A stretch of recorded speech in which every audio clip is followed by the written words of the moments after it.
এখন আর Bangladesh cricket board এটা নাই, এটা হয়ে গেছে হচ্ছে বাপের দোয়া ক্রিকেট বোর্ডে পরিণত হয়েছে।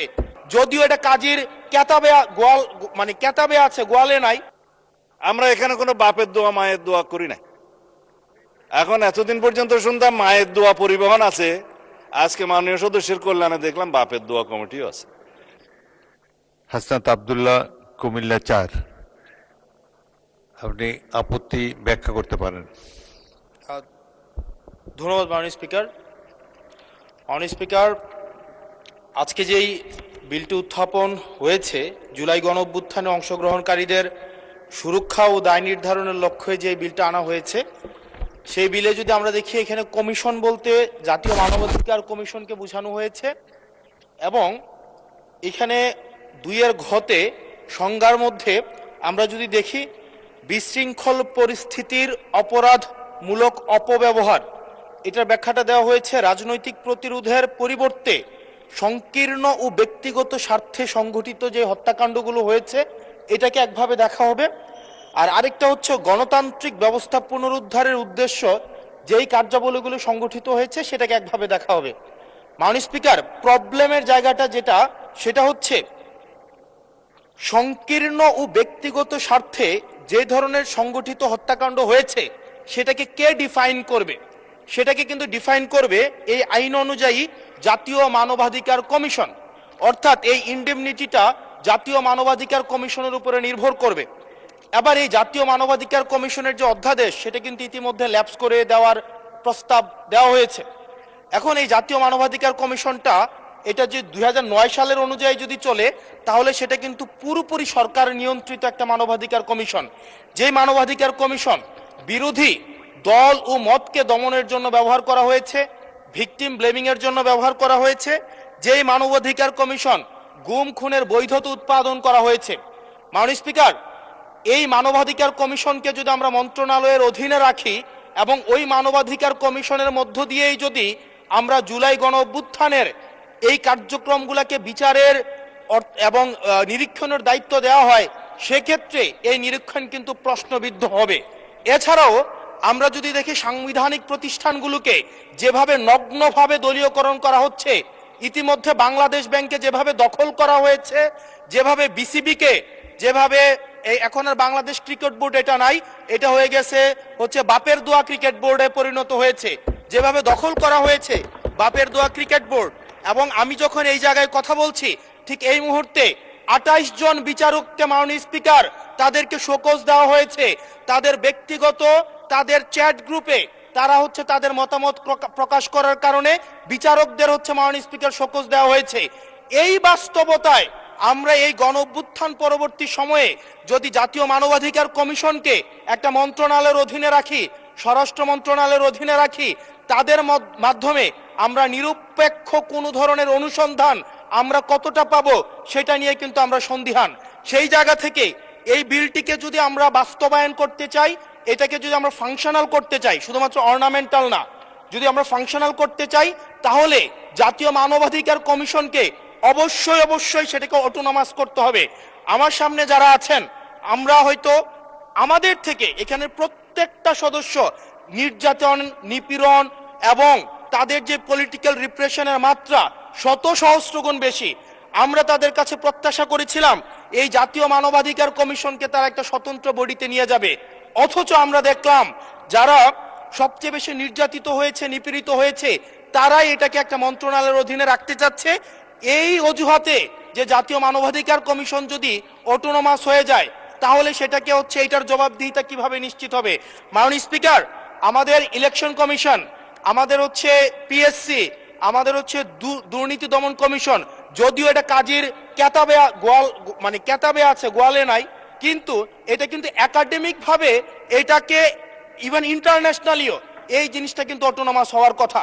সেজন্য মাননীয় স্পিকার, যেভাবে বর্তমানে প্রতিষ্ঠানগুলো নগ্নভাবে দলীয়করণ করা হচ্ছে, সেজন্য জাতীয় মানবাধিকার কমিশন যে দলীয়করণ করা হবে না, আবার বাপের দোয়া একটা মানবাধিকার কমিশন বা বিরোধী দল দমন কমিশন করা হবে না, এটার প্রতি কিন্তু আমাদের আস্থা নাই। সেই জায়গাটা থেকে আমরা আপনার মাধ্যমে আমরা এই আমাদের মাননীয় স্বরাষ্ট্রমন্ত্রী সহ আমাদের এইচপিএম এর কাছে অনুরোধ থাকবে এই বিলটা পাশ করার আগে যেন জাতীয় মানবাধিকার কমিশনের আমরা এটা যেন ইভেন উনার দলেরও একজন মাননীয় সংসদ এই বিষয়ে বক্তব্য দিয়েছেন এবং উনি পয়েন্ট বাই পয়েন্ট এই বিষয়গুলোকে ব্যাখ্যা করেছেন। যদি জাতীয় মানবাধিকার কমিশন দলীয়করণ করা হয়, দিন শেষে গুম খুন থেকে শুরু করে আমাদের এই জুলাই ইনডেমনিটি, এইটা দিন শেষে হচ্ছে যে পেপারেই থেকে যাবে, এটা দিন শেষে কোনো বাস্তবায়ন হবে না। সেই জন্য মাননীয় স্পিকার, এই বিলটা পাশ হওয়ার আগে আমাদের জাতীয় মানবাধিকার কমিশনের এই বিলটা হচ্ছে সুরাহা হওয়া, নিষ্পত্তি হওয়া জরুরি।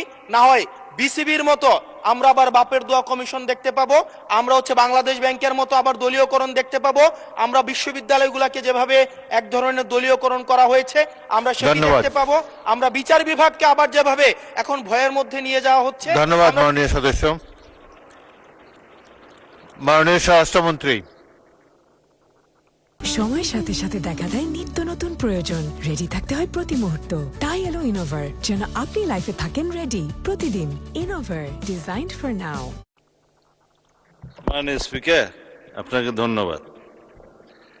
এখন কিসের মধ্যে কি পান্থাবাতে গিয়েছে, যাই হোক, এখানে ক্রিকেট কন্ট্রোল বোর্ড কিভাবে আসলো? মাননীয় স্পিকার, বাংলাদেশ ক্রিকেট কন্ট্রোল বোর্ডের ইন্টারিম গভর্নমেন্টের সময় তৎকালীন ক্রীড়া উপদেষ্টা ক্ষমতার প্রয়োগ করে সারা বাংলাদেশে জেলা কমিটিগুলোকে প্রভাবিত করে সেভাবে নিয়ে আসে। বাংলাদেশে যেগুলো রেজিস্টার্ড ক্লাব ছিল তাদের কাউন্সিলরদেরকে, হ্যাঁ, তাদেরকে প্রভাবিত করে সরকারি ক্ষমতা প্রয়োগ করে এবং হাইকোর্টে যে রিটটা দাখিল করা হয়েছিল সেটা হার্ড না করে পেন্ডিং রেখে, এখনো still it is pending with the chamber court I think, করে সর্বোচ্চ ক্ষমতা প্রয়োগ করে একতরফাভাবে ক্রিকেট বোর্ডের একটা বোর্ডিং করা হয়। তার প্রেক্ষিতে বর্তমান গণতান্ত্রিক সরকার মাননীয় ক্রীড়ামন্ত্রীর নেতৃত্বে তিনি একটা ইনকোয়ারি বোর্ড করে দিলেন কি কি অনিয়ম হয়েছে না হয়েছে ফাইন্ড আউট করার জন্য। সেই তদন্ত কমিটি রিপোর্ট প্রদান করার পরে তারা ডিক্লেয়ার করলো এখানে যথেষ্ট অনিয়ম হয়েছে, আরো অনেক কথা আমি বলতে পারতাম, বলছি না। তারপরে সেটা ডিজলভ হয়েছে, ডিজলভ হওয়ার পরে একটা ক্রিকেট কন্ট্রোল বোর্ড হয়েছে, আহ্বায়ক কমিটি হয়েছে, অ্যাডক কমিটি। কাকে দিয়ে হয়েছে?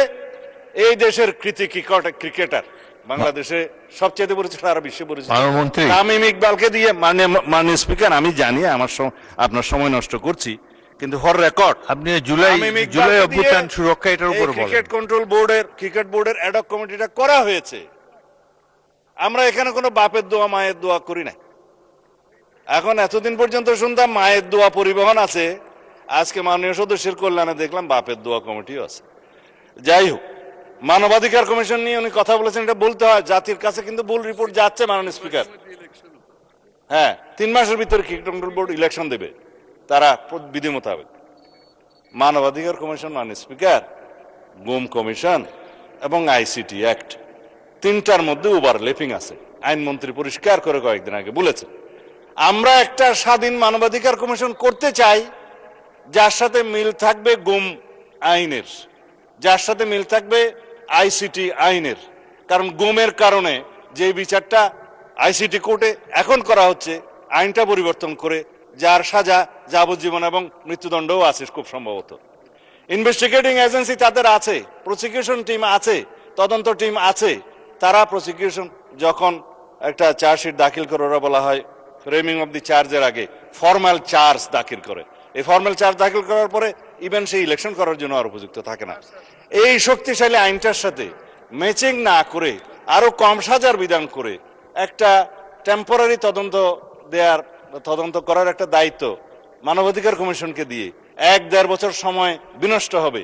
তার চাইতে যিনি ভিকটিম, গুমের ভিকটিম, সরাসরি যদি আইসিটি অ্যাক্টে মামলা দায়ের করতে পারে, সেখানে তদন্ত হবে, তদন্তের জন্য আলাদা অর্গান আছে, প্রসিকিউশন টিম আছে, সেইটা ম্যাচিং না করে একটা গত ইন্টারিম গভর্নমেন্ট একটা, আমি বলবো, বালকিল্যপনা একটা আইন করে দিয়েছে এবং সেটার সাথে মানবাধিকার কমিশনের একটা সিমিলারিটিস থাকবে।